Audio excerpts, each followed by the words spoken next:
So let's get started. Hey, hi, hello. Welcome back to another episode of the Aspiring Adult Podcast. This is your host, Sarah Smiles. And on today is Peepaw again. Again, Peepaw. Yes. And what is your beverage? Yep, I can definitely read that. What else would I be drinking? I don't know, apple juice? I don't know. Yeah, that's what it is. I would love to say that this episode is sponsored by Waffle House. However, they have not responded to my request to be in any sort of partnership together. So, unfortunately, this is yet another episode that's not sponsored by Waffle House. Or Corona, or Norfolk Southern. I don't want it to be sponsored by Corona. I don't even drink. Or Miami. Or your wallet. There we go. Just kidding. I've paid for everything in this podcast. You paid for everything, huh? Yep. Okay. Yep. Anyways, so you're still at home, it seems. Not. I am still at home. And you will be. How's the Alaska trip planning going? You just kind of don't think it's happening until you get a little closer. So but we you tried haven't to. done anything, is what you mean? Yeah, not really. Generalities, big generalities. Oh, next topic. This is a question that I asked a bunch of people today, but it is, how do you define success? Or what does success look like to you? What does success look like to me? In that's a very big topic. Yeah. Work related, personal related. However, I guess just being happy. And what does happiness look like? I mean, I don't want for anything. Mm-hmm. None of my kids really want for anything. Mm-hmm. So I think I'm doing okay. I seem to be in the position where I can do anything I want to go do, just being happy, which in today's day and age is fucking hard enough. The past two generations are the most anxious and unhappy generations ever to exist on the planet. You've not seen that anyway? Well, I have seen that. I mean, and they I mean, a lot of it gets traced back to social media. Right. The suicide rate, especially of females, young females, is just ridiculous. It's kind of scary. I don't remember what the show was. It was on Netflix, and it was came out a couple years ago. But it was all the people that kind of had started in the tech. Mm-hmm. And had gone to do something. They don't let their kids have cell phones. They don't let their kids on the computer. They don't go anywhere near social media. Mm-hmm. If that doesn't tell you something, and they're the ones that made it. The bad part for me, and I'm not on you. I didn't realize YouTube was social media until you kept telling me that was. But it is. That's all I do. I'm on Reddit now. Is that social media? Yeah. I don't know, actually. It's pretty left. So. It's pretty left leaning, though. I kind of like that. But it's you only get a glimpse of somebody's life. It's not an actual depiction of someone's life. Mm-hmm. It's a moment in time, a cultured moment in time, and then how is everybody else supposed to live up to that? Right. They're at some place that, I mean, how do you, I don't know. Yeah, I saw earlier today that social media is just basically a list of your achievements and none of the journey of how you got there, or none of the struggle of how you got there. It's basically just all success after success after success. Yeah, well, I'm going to even bitch about just saying success or achievements. It's just a record of something. But it's typically how people. But the problem, like you're posting and you're tagging the location, like you're tagging right. gods. But are you going?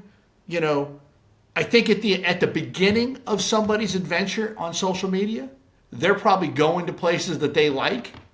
Then after a while, they're going to places that the fucking viewer likes. I'm not talking about, you're talking about like influencers and people that have a following. I'm talking about normal people. People that are like keeping up with the Joneses people. Right, but that's my point, is now they're trying to do this stuff. Is that really where they want to go, or is that just that's where they think they want to go?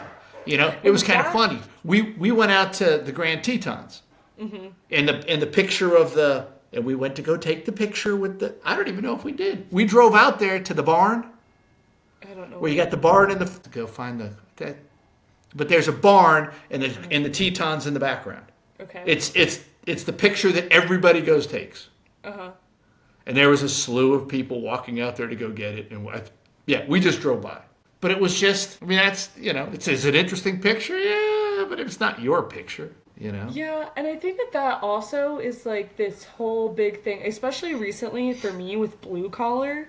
And blue collar being so in trend in terms of what people are wearing and what people are watching on TV. What we're wearing. Exactly.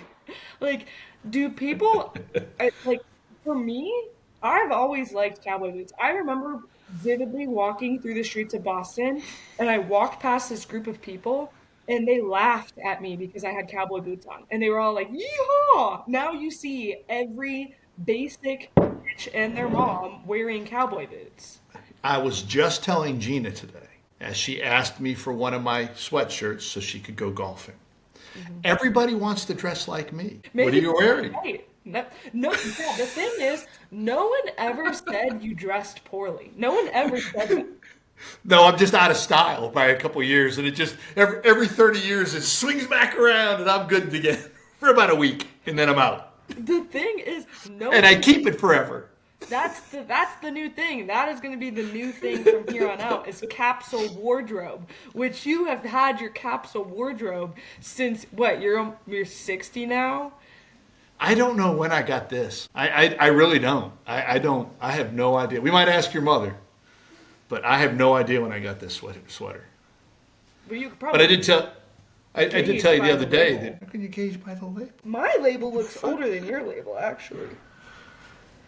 Where's my label? I don't know. Gina washed it and it kind of shrunk down. We might have to trade. Oh, nope. I don't know how to. This is actually a woman's size, believe it or not. How do you sweat? How do you get them to go back? You can't. But anyways. Yeah. So that has been the huge thing that I've been thinking about is this something that people actually want to wear? Because I have two different theories, and I made a video on this. I have two different theories. I have a theory that us as an American society are craving authenticity, and there's nothing more authentically American than a hardworking cowboy or a hardworking laborer, go get your hands dirty. And so that's what everyone's trying to harness. Like right now, the fisherman aesthetic is like the claimed aesthetic for 2025. And it's like basically what we're wearing, like this style sweater. And the fisherman. Yeah, literally, that is the aesthetic. And it's like, why do we keep looking and attaching onto these blue collar stereotypes and glamorizing these blue collar stereotypes? My other theory, this is just a genius marketing scheme that was put on by big oil, by the railroad, by all things that are blue collar construction companies that that are having a demand for blue collar workers. They need them, so they're glamorizing it. On fucking Landman, they're talking about the price that one of those laborers get paid. Like, why did they just casually drop that? Because they want people in the industry. They need people, and they're like, oh, we can surely get them with money. So we need to get Sheridan to do a railroad thing. Yeah. That's what The next thing you'll see is everyone's going to wear those conductor overalls. So it's just, we're going to go back to Fred Flintstone. Because he worked in a rock quarry. That far back. No, but he's blue collar. He worked in a rock quarry. And all those things, all the shows changed. And then you had the Huxtables that was a doctor and a lawyer. They weren't just normal people. Yeah, people want normal people. That's the problem with the influencer, right? Because those guys don't. Nobody does all that stuff. Well, the problem with the influencer now is that all the influencers that currently exist are now unattainable and not relatable people. They've become famous. They've gotten so good at what they do that they're making a lot of money and that they're able to go and expand upon. So people are looking for new influencers because they're like, these people aren't relatable anymore. What do we do with this? And so they need old Peepaw and Sarah Smiles. Exactly. Exactly. 'Cause Just dumbass just fucking around. it's not relatable. And people just want something that's relatable. And what is more relatable than American blue collar workers, hard workers? The thing that I always liked about the railroad, I had thought about, every so often I would think about leaving the railroad. But the things that I liked about the railroad, or the things I disliked about the railroad, would be the things I disliked everywhere, right? It's people. You just people. You either like people, you dislike people, and the stuff that I disliked were people that I was smart enough to realize that those people are everywhere. But the thing I loved about the railroad was it was something that you went and did something every day, and you saw before you left, you saw what you did. You could turn around and see that you have done something. Right. Whether it was putting a switch in, whether it was cleaning up a big wreck, whether it was, it just you make an influence. It was just, that's what always kept me going day and day, and in and out every day, because it was just, you could see what you could do. Right. And I don't know. I don't know. I don't know how a lawyer does that. Oh, I made a law. I sued somebody. I got money. I don't know. I don't know. I'm not trying to run anybody down, but the railroad, I could just see every day what I had accomplished. Right. And I feel like that was something that was really gratifying too with working on the ranch, was that almost every day you could take a before and after of any project that you worked on, and the before was vastly different than the after. Even shoveling snow off the deck. It's true.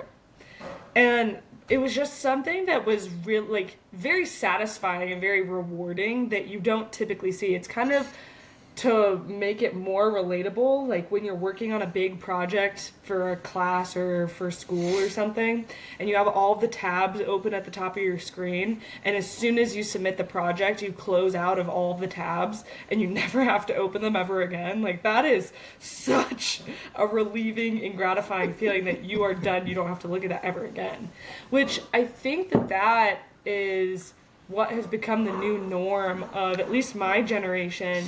They have to experience with their work culture that most things are virtual. At least most of the people in my realm of things or in my network, because we all graduated from college with the idea that we were going to work in corporate America, not being laborers. But again, it's just, there's stuff that I know I've done that I did back in Alliance that I could go back. It's still there. It will probably still be there in 20 or 30 years. Right. It's just kind of wild that you've made a change somewhere that's just going to last for who knows how long. But you ending up on the railroad was a happy coincidence, wasn't it? Like, you didn't, what was your dream job growing up? When you went to college, you were like, this is what I want to do when I graduate. I don't ever remember that at all. At all. Not at all.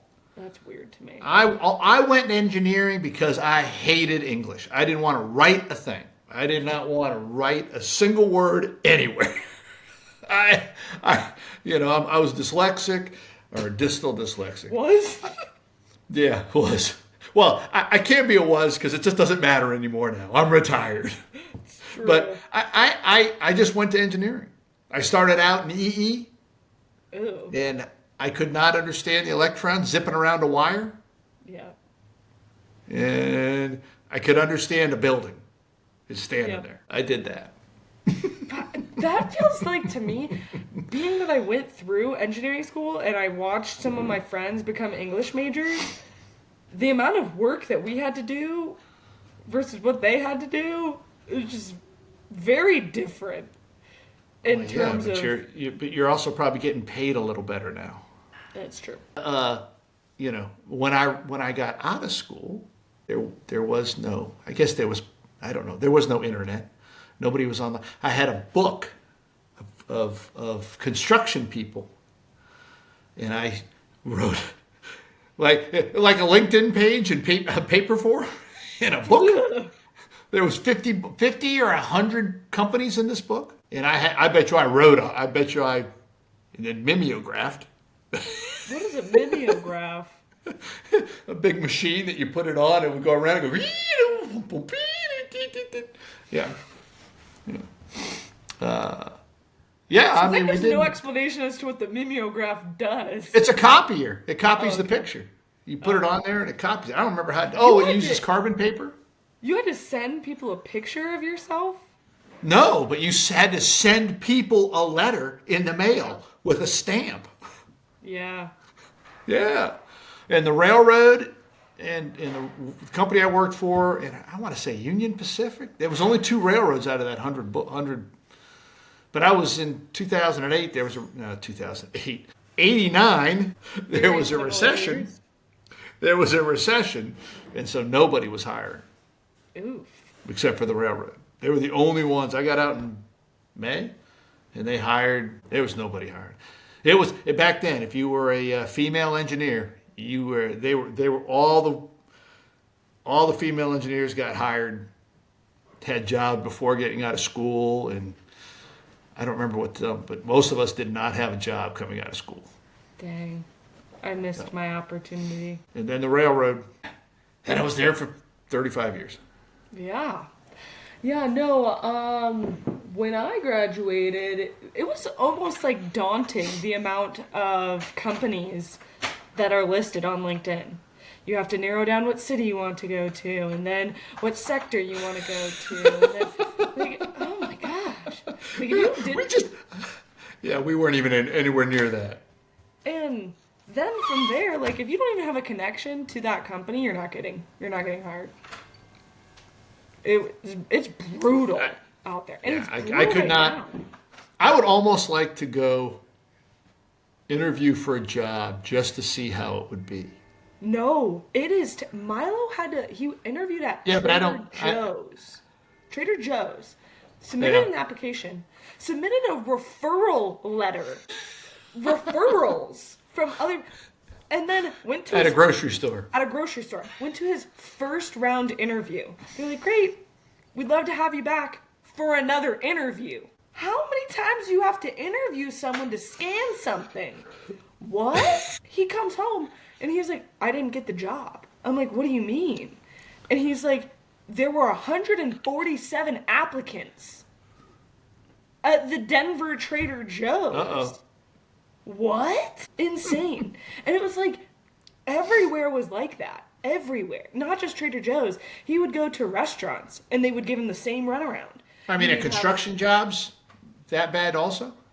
They're a little bit better, but like, around here, if you are looking for like a corporate construction job, they want you to have like a college degree or experience. And all of the smaller construction companies are just like, we don't have that much work right now. Yeah. Funny enough. Because of winter or because of... Yeah. And funny enough, our neighbor 2 houses down has like a bunch of construction trucks out front. I'm like, just go down the street, go talk to him. No, that guy? Couple houses down. The guy that Milo now works for hates the guy next to us. But it was just so funny because I was like, just go talk to him, like, see what he says. And Milo's now on his, second day of work for our neighbor. But I mean, the one thing, and I've told you this before, the one thing I think is really cool about you is that you'll try anything and just somehow con your way into a job. I would say that the majority of the time is, and this goes especially in terms of recently with social media, I want this to be my career path so badly that you have to do like stuff that's kind of cringy, like record yourself, like make Milo stop talking and pause the TV so I can do a voiceover, just so I get a video that has 200 views on it. But it's like, the thing is, if I don't do that now, I won't have a portfolio behind it when I finally figure out what is catching on, what I actually want to build. Because I have this whole manifesto of what I want to have happen.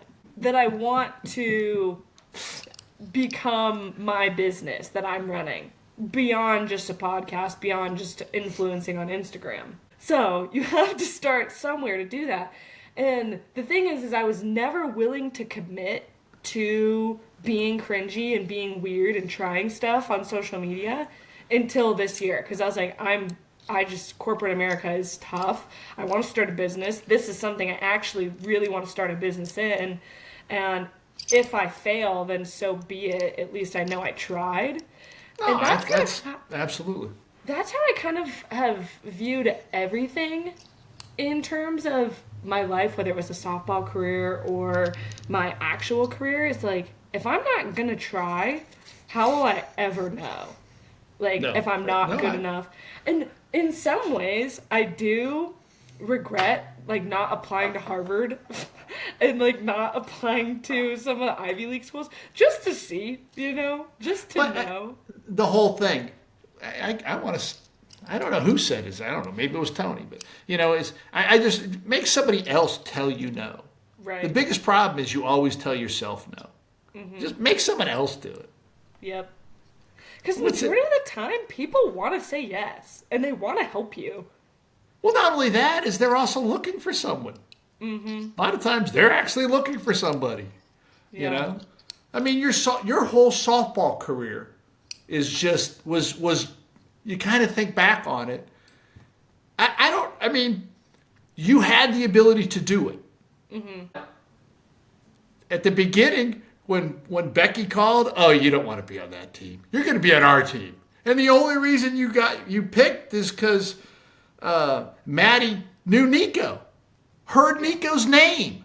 That was it. Didn't even know Nico, just heard the name. Oh yeah, we'll take her. Mm-hmm. And then that just all the way out. Went to the new batting coach. Hell, I go out to the car, come back in. You're not in the batting cage anymore. You've got somebody else's glove on fielding. What the fuck are you doing? Yeah. That turned out to be a wild ride. And I think that I've talked about this on the podcast before, but it is a fine line between oversharing and being authentic and vulnerable. It is a very delicate and fine line, because as soon as you're oversharing, and I think the major difference between the two is when you're oversharing, you're typically complaining and you're whining about something, you're putting something in a negative disposition, in a negative light. Whereas when you're being vulnerable, you're voicing what you're thinking, what you're feeling, and what your aspirations are. And then that's when people want to come in. People want help. People want to be the savior. But it's also the other part of that is who you're talking to. It's true. Because, I had a boss. I mean, hell, he never nobody knew any. We were going to start a shared note. Anybody learned anything about this cat, we were going to write it down so we all knew what it was, Mm-hmm. He just never said a word about anything, ever. Mm-hmm. And you would, everybody knew all you guys. Mm-hmm. Everybody knew your names, what you did. Everybody knew that. And, you'd say something and he would just, so do you have a kid? Yeah. Doesn't want to mix business with pleasure. Interesting. It was just kind of weird. It was just off-putting. But that's the just thing really weird. Is there's some people that go the line, that they walk the line between vulnerability and oversharing, and they fall too often on the oversharing side. But then you have people on the converse side of that fear either one of those things, and so just at risk of putting themselves in any sort of jeopardy or being able to fall asleep soundly at night, they just don't say anything. That way they don't have to worry about who knows what about them, or if they missaid something. Whereas for me, I'm not going to try to pretend that I'm anything that I'm not, and I'm not looking for you to come and save the day by any means, but I'm just trying to tell you how I'm feeling, let you know why I'm thinking what I'm thinking. I'm writing that one down. Not having to save the day, so my wallet will be firmly tucked away. Since I've graduated college, have I ever asked for money? Nobody has. Exactly. Also, but what it's are more you fun. Fidgeting with in your hand? A little clicky Stop chip. doing that. It's annoying. You need to be Bob and get a hair tie. Anyways, Why? Could you hear it clicking? Yes. I was like, what is that? Is that me? Is it the chair? And then I was like, no, he's doing something. Anyways, even when I was making $14 an hour, I didn't ask for money. But I think that's largely because I have been born into a frugal home. Yep. I like thrifty. Okay. Nonetheless, don't really like spending money. Luckily for me, you can now write that off as being sustainable. I'm not into overconsumption. I'm into thrifting. I'm into sustainability. No overconsumption for me. No Amazon for me. No. Oh, I can't say that. I like me Amazon now. Yeah, no, I know. You're like Mom with J. Crew. It used to have a package show up every day. Yeah, and now you have a package of Amazon show up every day. She should just pay for stuff for me because I swear I owned a J. Crew store somewhere along the line. I just wasn't getting any revenue from it. Well, much like J. Crew, they became bankrupt, so you can probably resonate with that. They're back though, aren't they? They are. But that's like a whole business strategy is becoming claiming bankrupt filing for bankruptcy. You ever heard of J.C. Whitney? No. J.C. Whitney is a kind of a auto parts little knick-knack. Milo probably knows. They've been going out of business. Every catalog that's ever come out, this is the last one coming, going out of business. I remember Dad getting them when I was little. Then you can, I'm pretty sure they still ship them. That's a good business model, I guess. Creates a sense of urgency. That's right. Joann's just went out of business, or not out of business. They just filed for bankruptcy. Very sad. Love Joann's. But anyways, so outside of your career in engineering, how else would you say that you found success in terms of, because you said that to be successful is to be happy. I dropped out of college. Mm-hmm. I drove a truck for a year. What kind of truck? 18-wheeler. What were you hauling? Ken's Food salad dressing mostly. So when I asked you, did you ever have a dream job of doing anything, and you said no, that was a lie? Because you wanted to be a semi-truck driver? I always liked trucks. I remember, and I was wearing sweaters. Well, two stories with that. I don't know if I've ever told you this, or was it on another podcast? The trip across the country? Mm-hmm. I don't know if it was on that. But I distinctly remember passing this truck as I'm driving my truck, which was a brand new truck. It was a leased truck, so it couldn't have been more than a couple years old. So I was driving this, flying down the highway, probably 90 going across New York State, and past this other truck, this beat up old truck, and this crinkly old guy. Actually, it's probably this way. And it's just like, fuck, I can't want to do that, man. I don't want to be like that. This isn't any fun. That can't be any fun for him. I'm having a great time here, but that's not where I want to end up. Yeah. I don't know which way these happened, but I was in Mechanicsburg, Pennsylvania, and taking Ken's Foods, and you would take it to a grocery store warehouse. Mm-hmm.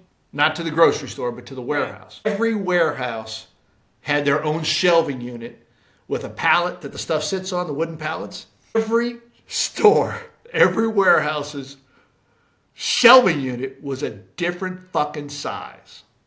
So the pallet you had would not fit on their shelf. Perfect. So you would unload your truck, they would bring you their pallets, and you had to unload by hand, take the cases of salad dressing off of your pallets to put it on their pallets so they could put it in their units, right? So I'm out with my sweater on, sitting there waiting at the end of my truck in the warehouse, and a forklift guy comes by. He goes, I'm sorry, sir, can I help you? I'm 20, sir.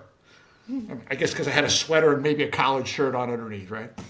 Can I help you? I said, I'm just waiting for someone to bring me some pallets so I can reload my stuff. Back a while later, he wasn't even the guy that brought me the pallets. He came back a while, and he was this far from my face, screaming at me, "What the fuck are you doing here?" Why are you not in college? What is your problem? I can't believe that you are wasting your life doing this. Buddy, what the fuck? I don't know if this kid just dropped out of college. I don't know if he dropped out of college and he was going through a midlife crisis. Man, I was having a ball. It was fun to me, But, I mean, those two things really drove me back to school. Yeah. But there was not this. That wasn't going to be the. It wasn't the. Not that it's a bad job, but you get paid a lot of money to do it now. I think that some of the salaries that I was seeing was like $120. Yeah. But you're not home. You're out on the road. Yeah. I mean, there's a lot of that. Yeah. There's a lot of jobs that pay well that, as Dad says, you do what you have to do. I saw this in one of your TikTok-y thingies. That wasn't TikTok because YouTube Shorts. YouTube Shorts, yeah. You do what you have to do so you can do what you want to do. And you didn't give Papa any credit. You took it as your own. Have I given anyone any credit? I don't know. A thing that I am a big proponent on, I'm rereading Green Lights by Matthew McConaughey. Have you read it yet? Yeah. Oh, okay, good. Yeah. And when I say I'm rereading it, I have a hardcover copy of the book, and I just make Milo read it out loud to me. I'll be in the kitchen cooking something, and he reads it out loud to me. Oh my God. I would accidentally drop that into the fireplace. Anyways, there's a quote in the book that says, if you know something and you understand it, then it's yours. There's no such thing as plagiarism. So, I don't have to cite my sources. Yes. Okay. Yep. All right. Yep. Sorry. As you're dressed as me. I give you credit at least. I said I am dressed as you. I never said that I wasn't. No. I've admitted that multiple times. Do you have my jeans on? No. You gave those to me. They had a hole in them. I bent over and they ripped a massive hole in them. So, in the knee? No, on the back in the side. Butt?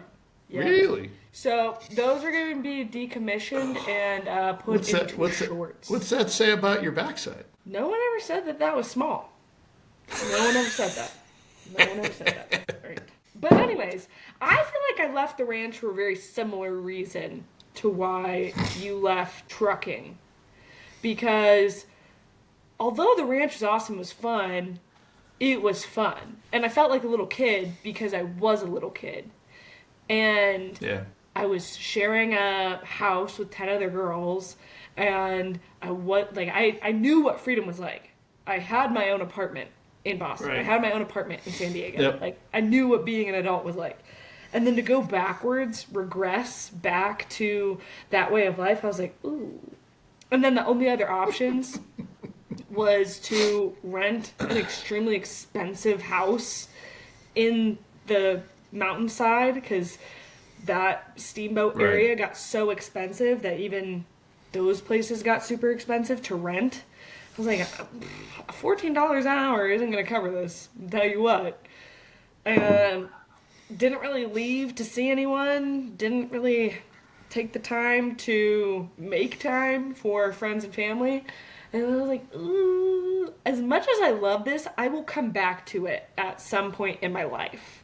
But what I need to do now is financially support myself so I can get to that point and develop my manifesto even further, so that way I can become a business owner and reap the benefits of that. Although I'm not saying being a business owner is easy also. I am just saying that is something that I would like to do, that I think would be more rewarding than being in the rat race. Yeah. But looking back on your career, even though that... On my career. On your career. On your life? Yeah, let's go with that. Looking back on your life, was there anything that you're... I know exactly how you're going to answer this, so I don't even want to ask it. Because I'm going to ask you, is there anything that you regret? And I know you're just going to say, well, if I said I regretted something, then my life wouldn't be where it is right now. But I'm going to ask it anyways, and that's what you're going to say. There is a lot of truth to that statement. The one thing I regretted was at Syracuse, I was supposed to go, I I think, go pick up uniforms and stuff for the lacrosse team. And I didn't quite understand how the bus system worked. So I went to the bar instead. Never played. That's And why you didn't play? I remember going to a game. I remember sitting up there in the stands and looking down at the field and going, fuck, I can play with those guys. I never went to another game. I never watched lacrosse again until right about when Chuck brought lacrosse to the high school. And they started showing it on TV, and I started watching it, and then I helped start coaching the team. Mm-hmm. Yeah. I regret doing that. See, I don't regret not playing softball. I do, I do wish that I would have just done it. I don't regret not doing it, but I do wish I would have just done it because I know I could have. But I think I don't regret that. Yeah, but the thing about the lacrosse and softball for you is it's something that you can't go back and do. Right. Right? I mean, there was this time, that was the only time you could do that. Yeah. You can't go back and play college ball. What? You know? Yeah, I didn't learn. I didn't use my 4 years of eligibility. Yeah, go ahead. Give it a whirl. Give it a whirl. I may have peaked. I'm past my prime. Oh, man, the picture... The other day, the picture came up on the picture frame. I don't remember what mother took those pictures where it had you, well, two ones. The one that had the bat up, and it was from the backstop in. It was just your elbow right down with the bat up. And then the other one where the ball is just, you are swinging and the ball is on the bat. Yeah. It's on the bat. It's not off the bat. It is on the bat. Yeah. Like it's just like almost exactly when you hit that ball, like the made contact. game. Yeah, I mean it was just those pictures were so cool. Yeah, and beer leagues don't quite hit the same. I remember the story you told one time. You were walking back from class or something, and kids were playing softball at college, and you hit and smacked it out of the field and dropped the bat and picked your shit up and kept walking. Yep, yeah. And the weird thing was that was like the only time that they were playing on the turf in like the center section. I don't even know what that place is called. I don't know what that place is called. That was the only Cookfield is what it was called. That was the only time they ever played a game there. They never played there the rest of my 4 years. So that was funny. But yeah, I do miss competitive sports. But see, I want that back. I wish we would have just cropped that girl in the red out. You know, nowadays we could. We can, yeah. Right? Google would do that for us, wouldn't it? I can do that for us. I think I still have those sunglasses too. I wouldn't be surprised. The Maui gyms? Yeah, that's right. Yep. That's right. Which is so impressive because I've lost so many pairs of sunglasses. That's pretty much why I stick with the safety glasses. I have an endless supply of those, and I can't seem to lose them. Yeah, I told myself I was not going to buy a nice pair of sunglasses until I kept this one pair that I have. They're just plastic that I got from Amazon, but I love them. I wear them all the time. They're the orange ones with the black frames. Yeah. And I've had them for like 4 or 5 years now, and I haven't lost them. And I know as soon as I buy a nice pair of sunglasses, after proving to myself that I was not going to lose those ones, I'm going to lose them. So I'm just going to keep these ones. Yep. But that's your only regret? Yeah. I mean, it's kind of funny. You get to this point, right? Looking back, I mean, there's lots of different steps I probably should have taken. I probably could have done a lot better at work if I had learned how to keep my mouth shut. Yep, probably. But it all kind of works out. It all kind of worked out for me. It did. You know, at the end of the day, you kids are all, I was going to say happy, healthy, and, you know, you're not living under my roof. That is true. Anymore. All gainfully employed. You know, you all are financially better off than I was at your age. by a long shot. Which, what does that really mean? Because I feel like at my age, you were probably ready to buy a home. I don't think I'll ever be able to buy a home. I left mom when the railroad called and told me I had a job. They go, can you be here Monday? I'm like, no, I can't be there Monday. My parents aren't around and I don't have any money. I can't be there Monday. Can you be there, December 4th? Yeah, my parents will be back by then. I can do that. They can. I think I don't know. I say they gave me $1,000 driving away, but that was all the money I had to my name. That was it. I mean, that was to get my fuel down there. That was to get an apartment. That was to do all that stuff. Mm-hmm. I mean, all the money that I've had. I mean, Aunt Marion died, so I got a little bit of inheritance there. Actually, that bought a car. We took. I guess I don't even know if you were born. We took Nico and David's inheritance and bought the car. Oh my God! We got mine. We took David's and Nicholas's, and we bought that. We bought the Minivan? Chrysler minivan. I think that's an accurate story. I'm pretty confident that's an accurate story. It may even be more accurate that we just used the kids' money to buy the car. Good. Well, I guess we did. But when buy I started, our first car. when I started, I mean, I still have the W-2 for my first year. It was $26,000. Yeah, That's how much I made interning.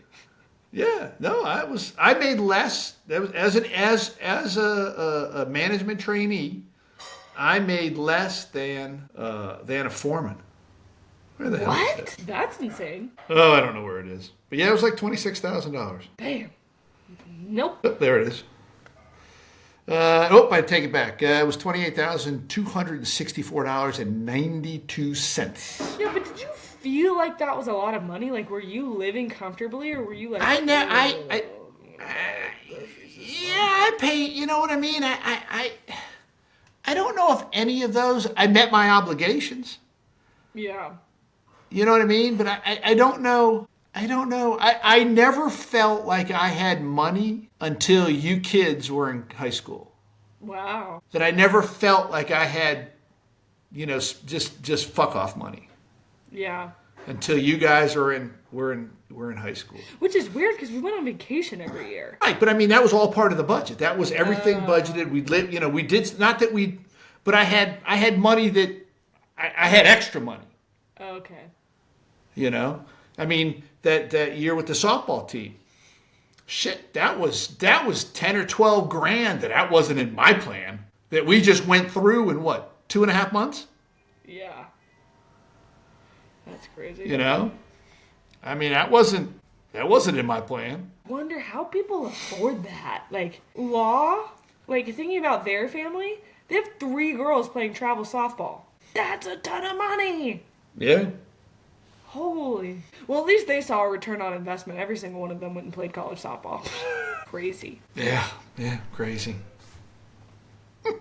But as far as meeting expenses, it just, in hindsight, with what I have saved now, which is kind of funny, I have a pension, mm-hmm.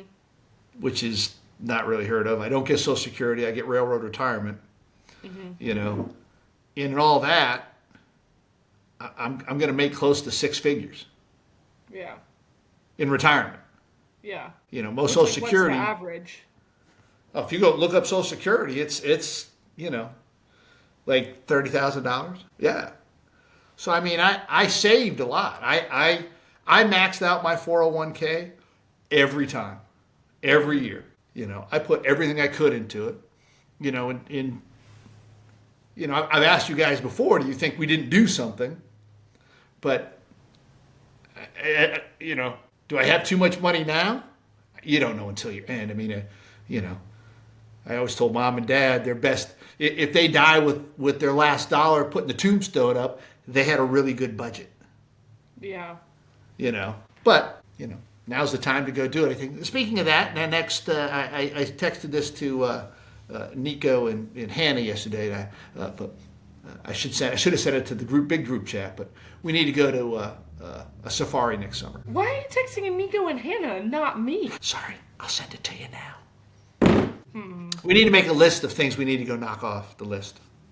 I still need to go to Australia so I can hit all 7 continents. I got to get to Africa. So that will get my safari. We'll get that in. Then we can go to Australia. Or we can go to Australia. But I want to go to, it's in Cambodia. There's a whole list of shit. I want to go to the top of France to go to the beaches of Normandy and all those, Omaha. And then there's a church a little farther northeast, that when the water comes in, it's a moat. Oh. And it's an island. It's not just a church, it's a whole thing. I want to go there. Yeah. There's a whole bunch of things. I want to go skiing. All right. Well, Nicholas and Hannah want to go to Japan this fall. I know. I talked to them about it, and I invited myself, and they did not seem keen. I seem like I was getting invited, I think. That was after I had the conversation with Nico. I think that he just doesn't want me to be the third wheel. He would like someone else there so I'm not annoying just him. Oh, but I'm the biggest child going, though. We know. I know. I have to be fed properly. I have to have normal food. I got this honestly. I got this honestly. Mom would pack a jar of peanut butter for Dad when they would go overseas. I don't think that he realizes that you do the cruises because you don't want the culture. You just want to see it and go back to the privacy of your Americanized boat. I don't know if I'd say that. It's not any grander. I do it just because it's easy. Exactly, that's what I mean. It's easy. It's not necessarily... Everyone on the boat speaks English. The food, yes. You know what you're eating. I can have my choice because they have the stuff that's there on the Viking. They have stuff wherever you're at. And then you turn the page over and it's got the hamburger. Exactly. Yeah, no, I don't want to have to figure anything out. We know. Yeah. That may change though, because the whole van thing is every day. Well, I'm just saying is the van has kind of changed that, because every day you have to figure out, you got to get you have to, source food, source fuel, source poop removal, source water intake. Every day is that. But I would think it'd be fun. We'll do a couple more years in the United States and then see if I can figure out how to get to like Greenland, to Iceland, to England with the van. You could pair it up when I go get my MBA. Okay. But we need a list that we need to do to knock this shit out. Okay. Had a friend, a guy from up north died at 67. It used to be old. It's not very old anymore. No. And random shit happens. Another guy at work just the other day, he was cutting trees at his house. I'm not quite sure how this all happened, but he had a friend helping him, and his friend had his kid there, I think, the 20-year-old kid. And this must have been a big tree. But somehow, I don't know if they were cutting the tree but the tree flipped up. The guy was walking underneath the root ball, and he got crushed by the root ball. The tree, I don't know much about it. Pretty, just complete accident, wrong spot, wrong place, wrong time. Terrible, terrible, terrible. But you just never fucking know. Yeah. And that's the scary part. We've always been pretty healthy family, but Alaska's a big bucket list thing to get knocked off. We still need to go to Machu Picchu. Yep. I don't know if I'll get in enough. I need to use that to get into shape, and we could hike up to Machu Picchu. Apparently, from what I remember reading when we were going to go in 2020, was that it's not really that tumultuous. Is that the word I'm looking for? Treacherous? Oh, no. The hiking is. Oh, is it? I think the hiking's. I think the hiking's. I read that you take a tram up. You can, but you can also hike the whole way up to it. Oh, okay. I see what you're saying now. Yeah, you can take a You should bus to also the first just take station to the get the train. opportunity to get in shape anyways. Yeah, you know me. Unfortunately, yeah. When you guys all left the house, really was my downfall. Not that I was anything, but you guys all had me doing something all the time with the sports and coaching, and then when you left, when you abandoned your father, yeah. When we went to college because you pushed us out of the house and said, go major in engineering. What do you mean? Yeah, something like that. But Yeah. we're on day 20 of yoga with Adrian. Andrea? Adrian. Yep. Yep. Adrian. Good. How was that? I was reading through the views. The first week has like 2.2 million views. The next week has 1 million views. The third week has 700,000 views. The fourth week has 400,000 views. Yeah, people get unmotivated. The drop off's pretty dramatic. Yeah. I'm really pretty close to not wanting to finish the last 10 days. Yeah. That's I didn't Peloton. You need to have some skin in the game. I feel like the Peloton was good because you have a financial investment to it, but nothing really hits as hard as there's this thing called ClassPass, and you pay for your month up front. It's like a gym membership. You pay for your gym membership up front. You get points, and then you select the classes that you're going to go to. If you don't go, they charge you. In addition to your points, they charge your credit card. Yeah, but I could just call and cancel. And then I've solved both problems right off the bat. Yeah. I've never liked to exercise. I don't mind doing something and getting some exercise. I just don't like exercising. It just is terrible. It's not enjoyable at all. You define exercise as walking to your mailbox. That's the issue that I'm having. No. It's walking to the bathroom. I don't have to get outside. Just to the bathroom. Yeah. See, I ran up the stairs the other day. Got to the top. See?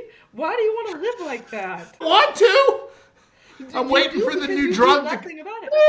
I'm waiting for the drug. Just like the drug, you can take the GL1s that you just jam in your body and solves your diabetes, solves your weight loss. I'm waiting for one that jam it. Oh, that's cocaine, isn't it? Yeah, that's what you need. Damn it. Unfortunately, don't prescribe that at the local pharmacies. Sorry. Go back to the good old days when it was in the old Coca-Cola. Could go to Miami University. It's abundant there. Yeah. Where are we at now? That's all I've got. Oh, that's all you got? Okay. Yeah. Are we We're done? at an hour 12. Oh my God. Oh. And we didn't even get out of college. I didn't even get married. No. Didn't even have children. Good thing that there's more episodes to come. Oh my God, how exciting. I'm excited. Got to keep the listeners wanting more. What was your win for the week? I don't even want to consider this a win, but I went. It probably just should be a win. I went on a friend date. I made a friend. No, I didn't really make a friend. It's just a friend that I had from Boston that lives in Denver.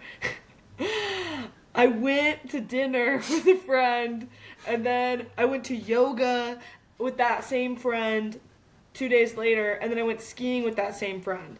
So now you're no longer friends. She's tired of you. I don't know. She hasn't texted me back.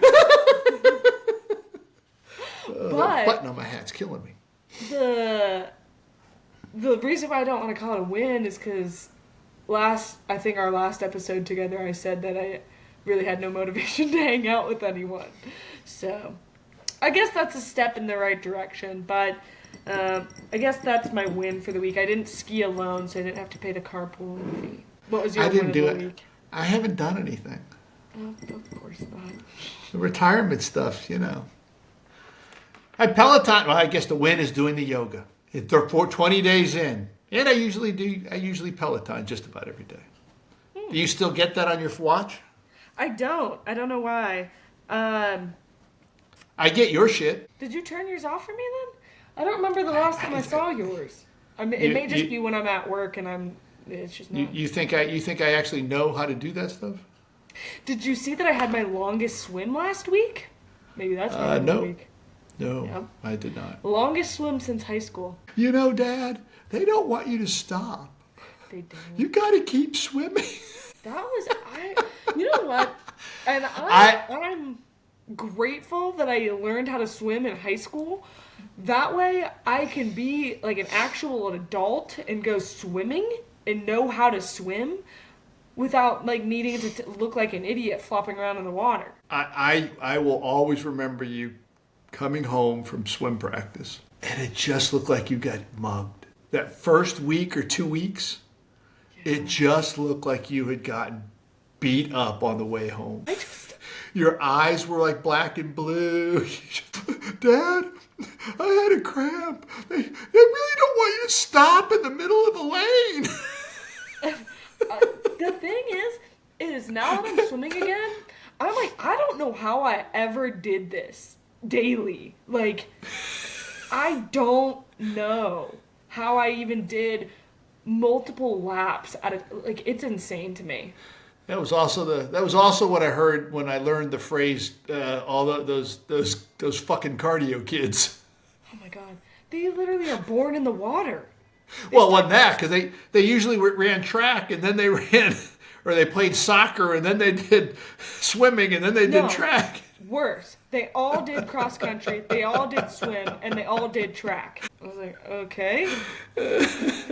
You want to have some variety? Jeez. All right. That's all I've got. I got nothing else. Stay out of trouble. Stay safe. Don't be stupid. Keep me out of trouble.